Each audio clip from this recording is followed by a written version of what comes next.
Do you remember McGruff the crime dog when we were growing up? Oh, I do remember McGruff. Yeah. He wore a trench coat. I think that's what got me big interested dog in trench head. coats. Yeah. Well, he was a cartoon, but then they hired an actual actor to do his voice. And they also let him go out and do personal appearances by putting a big dog head on him. Really? Anyway. The voice guy had to wear a dog head? Yeah, because he was the... Well, they didn't have the technology to just like put his voice in there like they do now with... Well, no, but he did... he did the cartoon. Yeah. Okay. McGruff. But when he did... Take a bite out of crime. Right. When he did his personal appearances, they didn't just put anybody in the dog suit. They actually put this guy, John Morales, the guy who played the crime-fighting cartoon dog. He was just sentenced to 16 years in prison. What?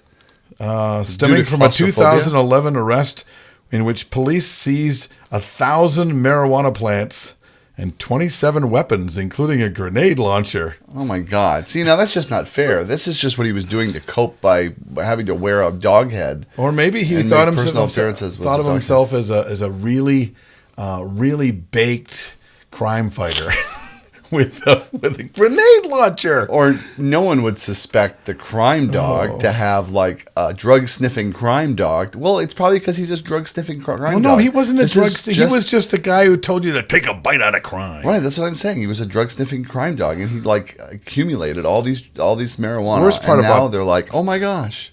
Worst part about this story is they mentioned the advertising agency, like they need to be attached to this. Right, exactly. Like, well, they picked him. Watch out for their future picks. And the ad council in the early 80s for the National Crime Prevention Council. Right. Oh, right. Really sad. Well, they could start a new campaign now, Stoners for Crime Prevention.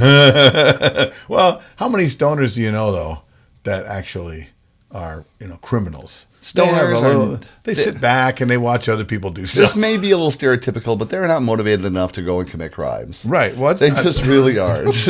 Welcome to the Bill and Jason Show. I'm Jason. Hey. Here's Bill. We're trying to figure out get inside the head of the crime dog to figure out what motivated him to. Well, and according to this, unless you were John Morales, you weren't allowed inside the head. He was the only one allowed to wear. It must have been in his contract. I do the voice. I wear the head.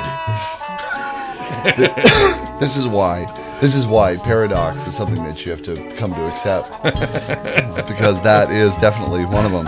Oh, so you had a wedding this last weekend. I did. It was a Halloween wedding. Oh yeah, this was last unusual. weekend. It was a few weeks ago. But yeah, it was a few weeks ago. It was on Halloween. It was unusual because there was really no nod to Halloween, except that is strange. Except that right after their spotlight dances, the bride and the groom gave out Halloween candy to the kids. They had like little baskets and stuff. It's a nice touch to kind of make up for the fact that they didn't get to go to trick or treating because they had to go to some dumb wedding for people that don't really know. Right? Did it work? All the kids loved it, and I don't think they stayed very long. And nobody came in costume, even though I know all the kids wanted to. And nobody stayed very long. No. Everybody stayed really long. The wedding was a grand success. Wow. That was not as big a challenge as you might think. The biggest challenge of doing a wedding on Halloween, when the bride doesn't want to even mention Halloween, is that you have to get out of your head that it's Halloween, man, and there's so many great songs. Right. And I've been collecting Halloween songs for years. Yeah, the Monster Mash. Right, for that 4-hour party that I do in the bar once a year. And I'll never play them again. I've got tons and tons. But that's not as big a challenge. And you get 3 songs in, and somebody's like, "Can you play Maroon 5? I'm kind of sick of the Monster Mash." Right. It's like, I only played it. Why could you be sick of it? I only played it once. It's not like Christmas music. Honestly, I have so many Halloween songs, and I've done so many Halloween gigs, and I've never played more than 2 Halloween songs at a Halloween gig ever. And I have enough to do 2 days worth of Halloween songs. So you have to be really selective. Although now you can use that Good Charlotte song. I think it's Good Charlotte that does that has the Munsters. Uma Thurman. No. Is that not Good Charlotte? Oh. Okay, give me your DJ card. What? Just because I had a lapse in memory. I think I get it. There's an age handicap that goes No, there is not. The DJ card. Anyway, Uma Thurman has the Munsters theme in it, which is a great hook all by itself. No, it's Fall Out Boy. Fall Out Boy. Yeah, that's right. Good Fall Out Boy. Fall Out Boy. Dating Charlotte, I think. See, I get one of the clips out of his DJ card and put onto mine because he didn't know that. That's it. That dude, I can't believe you didn't know that. But shame on you. How many clips are there? On your, not many anymore for you. Well, then you have all my clips. I don't know what you're talking about. You just like to say it. So anyway, other challenges for that party. So you didn't play any Halloween music. There was no Monster Mash. No, we did play Monster Mash for when they came to the dance floor and they handed out candy. Oh, I see. It was and like that was that it. And one as soon as the moment. song was over, then we're going. And in fact, there were even mentions of the fact that we're not going to talk about Halloween in the toast. It's like off limits. Right. No Halloween the father jokes. Of the bride said, I can't, he made a big thing about, the bride said, what was it? He was out one place with his daughter, and they heard her getting married, and somebody said, when? And she said, on the 31st of October, and somebody said, oh, you have a theme. And the bride's face went, yeah, the theme is wedding. Wow. So she was pretty... So why did you ask them, since they want nothing to do with the holiday of Halloween, why they chose... I mean, it's rare that Halloween falls on a Saturday. So why is that the only time the hall is available? It was a Saturday event date. And you got 20% off. Right? They were thinking about November, and both of the sides of the family were big hunters. And in Minnesota, if you have a wedding during hunting season and you have a lot of hunters in the family, you have a lot of unhappy hunters or absences. There was even a joke in that same toast. Somebody said they were thinking about having it as the hunting season started, and her uncle said, "Well, do you want me to show up at your wedding in blaze orange or in camouflage?" So they couldn't do that, and the week before they couldn't. So it just kind of turned out that it ended up that day. But it was a beautiful wedding, and that wasn't the pressure of that. It was not that big a deal. It was beautiful, lovely people, and a lot of fun. They had some cool, unique things. The pressure that I had on myself that day was to keep everybody excited about having a party on a day that they'd probably rather be out celebrating, because Halloween. I don't know if you know this, but it's like it's the single biggest beer drinking day of the entire year. You're kidding me. Very true. That surpasses St. Patrick's Day? Surpasses every date, including St. Patrick's Day. It is the single biggest beer drink. So a lot of people party. Well, it's because it's scary. On that day. But on top of that, trying to keep them all excited about being at a wedding when they would probably rather dress up silly and be someone else that day, was the fact that I had hired... a company to videotape my commercial. Oh, right. Yeah, you're having some promotional stuff done. Right. Like having a videographer there just to capture what you're doing rather than getting whatever you get from a videographer capturing the event. So the whole thing for me was to try to find a way to get that out of my head. Forget about the fact. You can forget about the fact there's a videographer and a photographer at a wedding reception that you're working on when you're doing it for somebody else. But when they're there to watch what you're doing and watch how what you do affects everybody in a micromanaged way. I mean, not that the other ones don't do that, but this was like this. They were specifically there to capture other people smiling and having a good time, or going, "Oh, this guy sucks," or whatever that is.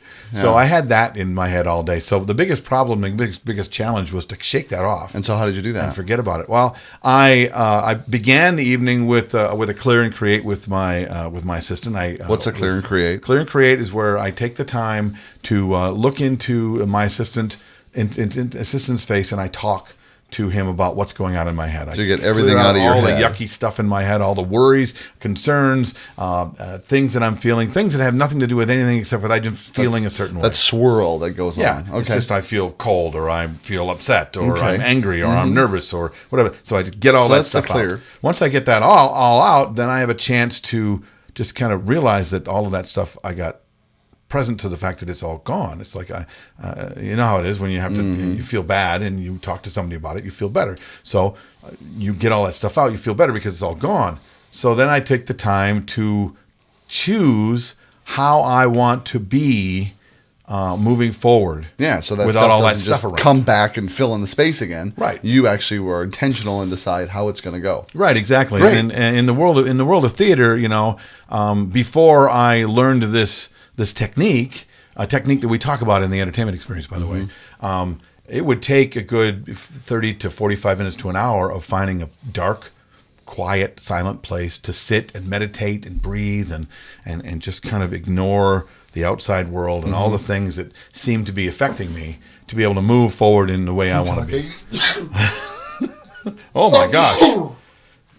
Are you Sorry okay? about that. I was going to hit mute, but I can't. Then I'd have to cut you off. Well, you hit mute in radio, and they don't hear the sneeze, but we got a camera here, so not when they see there's it someone anyway. Else in the studio. Thanks for turning away and not getting on me. I've been sick. Yeah, he's Jason is doing this show on the edge it doesn't of getting have to be a better topic. with pneumonia. Really, that's just how much he loves you. I'm that old. He has pneumonia. And not as much anymore. No. That's not even a funny digression. So I took that out of there, and so it was. I was able to powerfully kind of move forward without having to worry about everything. Just kind of be the performer I know I can be, prepared and ready to be what I wanted to be for those people and for the evening, and it worked out really well. That's and the great. pressure just melted away. And how did the event itself go? Like, how did things? You would plan lots of things. Mm-hmm. I'm presuming a lot of activities, even though they weren't doing anything Halloween related. I'm sure you had a lot of things that you had planned to go. So, how did those things? Did those go as you had intended them? They not only did they go as intended, but there were wonderful little surprises that if I would have been in my head and worried about it, it would have derailed me. You know how if you got a really big plan and then you plan on top of the plan, you're really nervous about the plan. You got to be sure to plan the plan, and all of a sudden the plan gets derailed, which it always does at any event that you're at and any great celebration. There's an organic. There's always there's what's called accident, or what I like to call happy accidents. Mm-hmm. If I'm in that place, that happy accident can happen, and it can be part of what the whole plan is, and I get credit for that. Because I was okay with it. I was okay to be able to move forward. So I honestly, it gave me a chance to be okay with whatever happened, and trust in my skills as a performer, as an improvisational actor and comedian, and all those things that I've been training for all my life. Could let all that stuff go, and I could just, as we like to say, swing the golf club without thinking about the training.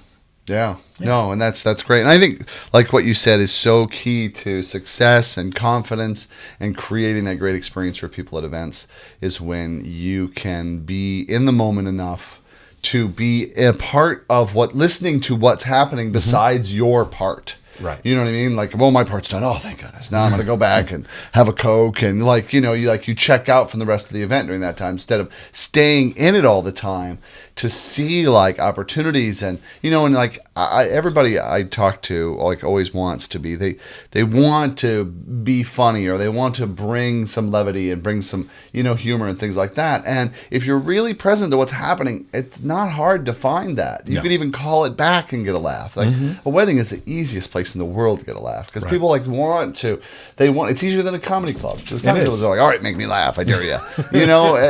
They want to be joyful. They want to be a part of it. You know what I mean? The desire is there. You already have there around one goal, and then if you reinforce that, then it just gets that much better. Yeah, and one of the biggest things that gets in your way around being funny is that you're trying to be funny. Oh my gosh! Rather than just calling something back that's or making an observation that's funny to you, or letting the situation be the situation. And oftentimes, life is funny. Things are funny, and they, as the MC or the host of any event, the room takes the cue.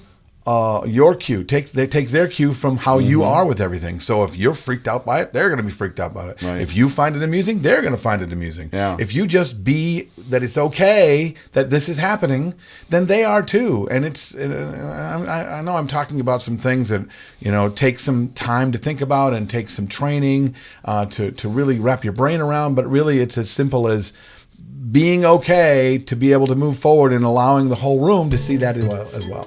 Right, exactly. How do you clear your mind before an event? How do you that. get ready to be able to, give your best and perform, whether you're behind the platters or whether you're out in front of the mic, or if you're doing preparation? The whole combination. Please leave your comments below or post it on the Bill and Jason show. The show. You can Watch post your it on language on the website or the Facebook page. I think I need to take more meds. Okay. Well, we'll have him take a nap, and we'll see you next week.